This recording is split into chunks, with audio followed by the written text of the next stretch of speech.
Hello everyone, यहाँ हम लोग डिस्कस करेंगे why generic drug are cheaper than branded drug.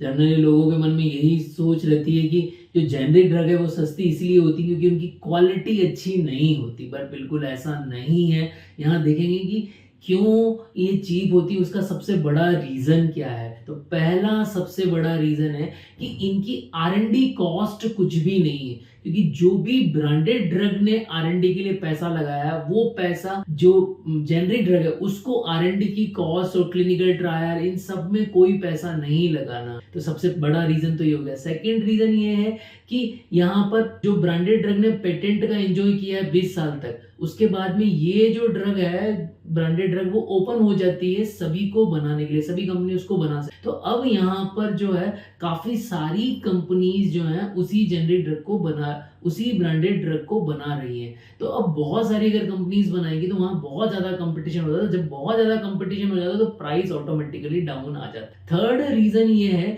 कि यहाँ पर जेनरिक ड्रग को मार्केटिंग के लिए और प्रमोशन के लिए ज्यादा पैसा खर्च नहीं करना है। उसका रीजन ये है कि जो इंडिया के अंदर पॉलिसी है उसमें गवर्नमेंट हॉस्पिटल में गवर्नमेंट डॉक्टर्स जो हैं उनको जेनरिक जो है दवा ही लिखनी है, उनके पास और कोई ऑप्शन नहीं है। तो जब पेशेंट मेडिकल शॉप पर जाता है तो जो मेडिकल शॉप पे फार्मासिस्ट है वो उनको कोई सा भी जेनरिक वर्जन दे सकता है। तो इसीलिए यहाँ पर मार्केटिंग और प्रमोशन की बहुत ज्यादा जरूरत नहीं पड़ती। फोर्थ रीजन ये है, इंडिया के अंदर ड्रग प्राइस कंट्रोल ऑर्डर है, तो बहुत सारी जो ड्रग है वो ड्रग प्राइस कंट्रोल ऑर्डर के अंदर आ जाती है जेनरिक ड्रग। अब जब generic drug drug price control order के अंदर आ जाएगी तो उनकी कॉस्ट ऑटोमेटिकली कम हो जाएगी। प्लस ये जो ड्रग होती है इनकी जो मार्केटिंग है और पैकेजिंग में कंपनी बहुत ज्यादा कॉस्ट नहीं लगाती है, सिंपल पैकेजिंग होती है और उस सिंपल पैकेजिंग के थ्रू ही कंपनी सेल करती है। तो बहुत ज्यादा ऑर्नामेंटल कॉस्ट भी इस पर नहीं लग रही, मतलब पैकेजिंग वाली कॉस्ट भी इसमें नहीं लग रही है।